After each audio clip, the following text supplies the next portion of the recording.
Hi மக்களே, welcome back to D2 tax. நம்ம சொல்லியிருந்தோம் எல்லா ரிவ்யூஸ் அண்ட் அப்டேட்ஸ் வந்து ரெகுலரா வந்துட்டு இருக்குன்னு சொல்லிட்டு. ஸோ கிராண்ட் லான்ச் வந்து நடந்துகிட்டு இருக்கு. ஸோ அதுக்கு இடையிலே வந்து பாத்தீங்கன்னா ஒரு சில பிரச்சனைகள் வந்து வீட்டுக்குள்ள போயிட்டு இருக்கு. அது என்னங்கிறதா இந்த வீடியோல பார்க்க போறோம். வீடியோ பார்க்கறதுக்கு முன்னாடி மறக்காம நம்ம சேனலை வந்து சப்ஸ்கிரைப் பண்ணிங்க. சரி, என்னதான் நடக்குது அப்படின்னு பார்த்தா சீசன் 8 எப்படி இருக்க போகுது அப்படின்னு நம்ம எல்லாருமே ரொம்ப எதிர்பார்த்துட்டு இருந்தோம் இல்லையா? சரி, இப்படிதான் இருக்க போகுதுங்கிற மாதிரி முதல்ல ஒரு பிள்ளையார் சொல்லி போட்டாங்க. எப்படின்னா நம்ம சேதுபதி அண்ணா வீட்டுக்குள்ள போய் பார்க்கும் போதே வந்து தெரிஞ்சு இந்த மாதிரி வீடே ரெண்டா இருக்கு, வீட்டை வச்சுதான் பிரச்சனையே ஆக போகுது அப்படிங்கிற மாதிரிலாம் சொல்லியிருந்தாங்க. அதுக்கு ஏத்த மாதிரி வீட்டை வச்சு முத நாளே பிள்ளையார் சொல்லி போட்டாங்க அப்படின்னு தான் சொல்லணும். என்ன பண்ணிருக்காங்கன்னா, வீட்டுல தீமே வந்து பாத்தீங்கன்னா ஆண்கள் பெண்கள் இவங்க ரெண்டு பேருக்கு நடுவில் தான் சண்டே வரப்போகுது. இவங்க ரெண்டு பேர் தான் போட்டி போட்டாலும் சரி, எது நடந்தாலும் ஆண்களுக்கும் பெண்களுக்கும் நடுவில் தான் நடக்க போகுது. ஸோ அந்த ஒரு கான்செப்ட்ல வந்து பாத்தீங்கன்னா ஆண்களுக்கு ஒரு வீடும் பெண்களுக்கு ஒரு வீடும். ஒரு சைடு வந்து பாத்தீங்கன்னா பெட் எல்லாம் சேர்ந்த மாதிரி இருக்கு, ஒரு 3 பேர் படுக்கிற மாதிரி பெட் இருக்கு. ஸோ எல்லாமே வந்து ஒரு பக்கம் வந்து கொஞ்சம் அட்வான்டேஜாகவும் இன்னொரு பக்கம் கொஞ்சம் டிஸ்அட்வான்டேஜாகவும் இருக்கு.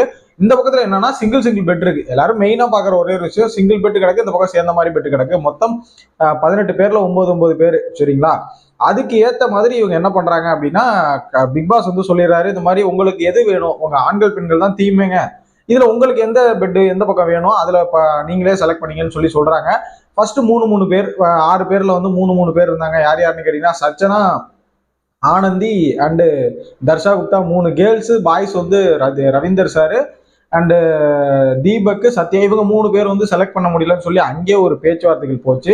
ஸோ என்ன பொறுத்தளவுக்கு வந்து பாத்தீங்கன்னா ஆனந்தி கொஞ்சம் பயங்கரமா பேசுவாங்க அப்படின்னு நினைக்கிறேன். ஸோ கூடவே சஞ்சனாவும் கொஞ்சம் நல்லா ஆர்கியூமெண்ட்லாம் நல்லா பண்றாங்க.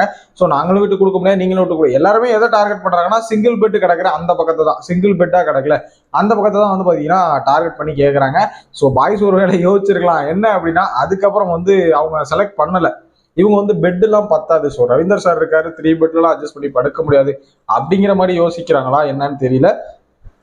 ஏன்னா இடையில அதுக்கப்புறம் வந்த ஒரு வார்த்தை வந்து அந்த மாதிரி வச்சு தீபக் அவங்களோட வாயிலிருந்து, நம்ம ரவீந்தர் சாரும் இவங்க எல்லாருமே செலக்ட் பண்ண சொல்லிட்டு நீங்கன்னா வெளில போய் உட்காருங்க, மறுபடியும் 2 பேரை வர சொல்லலாம்னு சொல்லிட்டு அந்த கானா சிங்கர் இருக்காப்ல இல்லையா, ஜெஃப்ரி அண்ட் நம்ம சுனிதா 2 பேருமே வந்திருந்தாங்க. இவங்க 2 பேரும் வந்து இப்ப இவங்களே செலக்ட் பண்ணிட்டாங்க. பிளஸ் இவங்க வந்துமே ஒரே மாதிரி தான் அந்த பெட் இருக்கிறதா வேணும் அப்படிங்கிற மாதிரி 2 பேரும் அடம்பிடிக்க மாதிரிட்டாங்க. சரி, உங்களுக்குள்ளே ஒரு பேச்சுவார்த்தை வந்துருங்க அப்படின்னு சொல்லி பேச்சுவார்த்தைக்கு வந்து என்ன முடிவு பண்ணிருக்காங்க அப்படின்னு வந்து பாத்தீங்கன்னா, நாங்க உங்களுக்கு உங்களோட நீங்க கேட்ட அந்த சிங்கிள் பெட் இடத்தையே கொடுக்குறோம், பட் எங்களுக்கு ஏதாவது ஒரு வாரம் வந்து பாத்தீங்கன்னா நீங்க வந்து பாய்ஸ், அதாவது ஆண்கள் கேங்க வந்து நாமினேட் பண்ணாம இருக்கணும் அப்படிங்கிற மாதிரி கேட்டிருக்காங்க. ஸோ அதுக்கு ஓகே சொல்லியிருக்காங்க. அது எந்த வாரங்கிறத சொல்றேன்னு சொல்லி தீபக் தான் சொல்லியிருக்காரு, மற்ற எல்லா டைமே சொல்றேன்னு.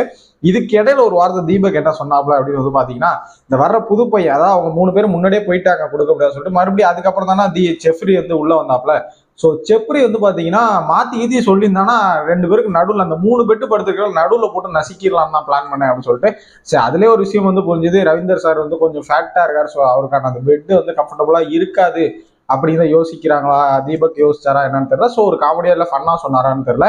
இதை பத்தின உங்களோட ஒப்பீனியன் என்ன அப்படின்னு சொல்லுங்க.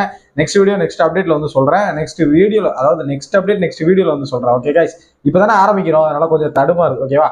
மறக்காம சப்ஸ்கிரைப் பண்ணுங்க. இந்த வீடியோ பத்தின உங்களோட கருத்துக்களை கமெண்ட்ல போடுங்க. நெக்ஸ்ட் வீடியோ மீட் பண்ண. தேங்க்யூ.